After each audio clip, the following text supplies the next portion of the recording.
સાબરકાંઠા બેઠક પરથી અપક્ષ ઉમેદવારે ફોર્મ પરત ખેંચ્યું છે। મહત્વનું છે કે અપક્ષ ઉમેદવાર ભૂપેન્દ્રસિંહ ઝાલાએ ઉમેદવારી પરત ખેંચી છે। જનસમર્થન ધરાવતા ઉમેદવારે ફોર્મ પરત ખેંચતા ભાજપ અને કોંગ્રેસ રાહતનો શ્વાસ લીધો છે। ભૂપેન્દ્રસિંહ ઝાલા સાબરકાંઠામાં પ્રચંડ જનસમર્થન ધરાવે છે। અપક્ષ ઉમેદવાર ભૂપેન્દ્રસિંહ ઝાલાએ 800 થી વધુ વાહનોની રેલી સાથે ઉમેદવારી નોંધાવી હતી। વ્યક્તિગત કારણોસર ઉમેદવારી પરત ખેંચી હોવાનું તેમણે નિવેદન આપ્યું છે। અપક્ષ ઉમેદવાર ખસી જતા ભાજપ અને કોંગ્રેસને મોટી રાહત થઈ છે।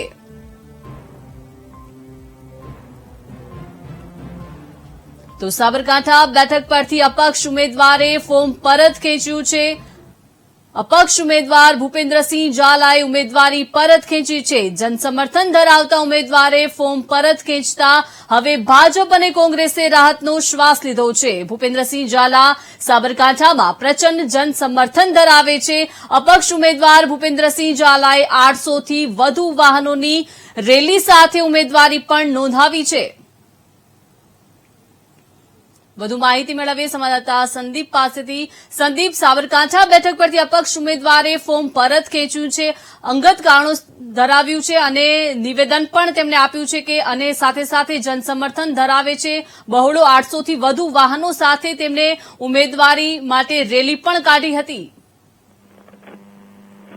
બીજો પછી દીપિકા, સાબરકાંઠા જિલ્લાના રાજકારણમાં સૌથી મોટા સમાચાર જોવા મળી રહ્યા છે। ત્યારે અપક્ષ ઉમેદવાર ભૂપેન્દ્રસિંહ ઝાલાએ આજે ઉમેદવારી પત્ર જે પરત ખેંચ્યું હતું। હાલ તો તેને વ્યક્તિગત કારણ જણાવ્યું હતું, પણ આ જ્યારથી જ આજે ફોર્મ ભરવા આવ્યા ત્યારે 800 થી વધુ વાહનો સહિત હજારોની જનમેદની સાથે તે પોતાના જે બીજેડ ગ્રુપ છે ત્યાંથી તે પ્રસ્થાન કરી અને કલેક્ટર ઓફિસે પહોંચ્યા હતા। ત્યારે ભાજપ, ભારતીય જનતા પાર્ટી તેમજ કોંગ્રેસના જે તમામ જે લોકો છે તેના રાજકારણ ગરમાયું હતું ને તમામ લોકોના જે અપક્ષ ઉમેદવારને લઈને સમગ્ર મામલે રાજકીય રીતે અપક્ષ ઉમેદવારના આ જનમેદની સાથે આટલી મોટી સંખ્યામાં લોકો લઈને સ્થાનિક લોકોમાં પણ ભારે ચર્ચાઓનો જોર પકડ્યું હતું। ત્યારે અચાનક જ જે ભૂપેન્દ્રસિંહ ઝાલા છે તે આજે કલેક્ટર ઓફિસે પહોંચ્યા હતા અને પરત ફોર્મ છે તે ઉમેદવારી પરત ખેંચી હતી, જેને લઈને હાલ તો રાજકીય ગરમાવો છે। ત્યારે બીજી તરફ ભાજપ અને કોંગ્રેસને રાહતનો શ્વાસ લીધો છે।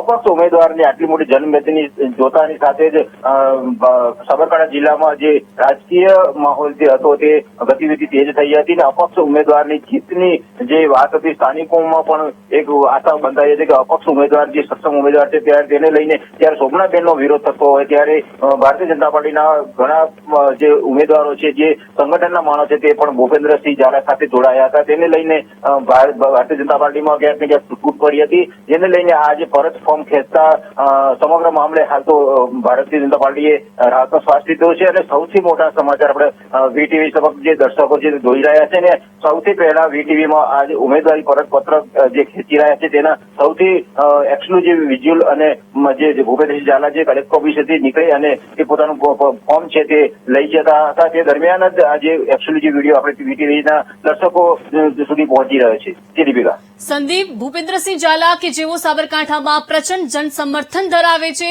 લોકસભાની ચૂંટણી નજીક છે અને તેમના ઉમેદવારી તેમણે ફોર્મ પરત ખેંચ્યું છે, ત્યારે આ જે પૂરો જનસમર્થનનો ફાયદો ભાજપ કે કોંગ્રેસમાંથી કોને વધુ થઈ શકે છે?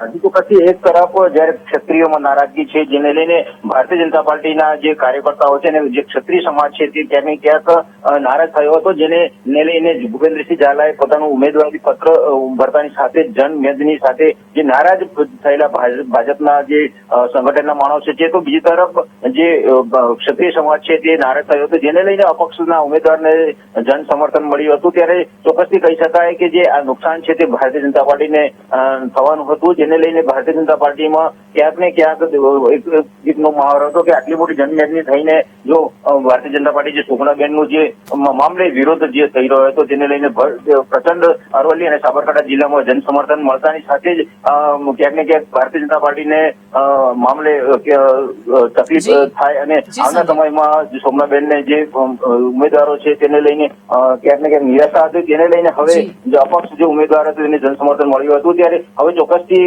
જે નારાજ જે આ પરત ફોર્મ ખેંચવાની સાથે જે કાર્યકર્તાઓ હતા જનમેદનીમાં જે મોટી સંખ્યામાં લોકો જોડાયા હતા તેને ક્યાંક ને ક્યાંક નિરાશા જોવા મળશે। અને જી બિલકુલ, આભાર સંદીપ, વિગત સાથે જોડાયા તે બદલ। મારા થોડાક સામાજિક પ્રશ્નો, સામાજિક કારણો અને બીજું હું પહેલાથી જ ભારતીય જનતા પાર્ટીનો કાર્યકર્તા રહ્યો છું. તો એક વ્યક્તિગત કારણો મતલબ જે ઉમેદવારના વ્યક્તિગત કારણોના લીધે એક અપક્ષ ફોર્મમાં દાવેદારી કરી હતી.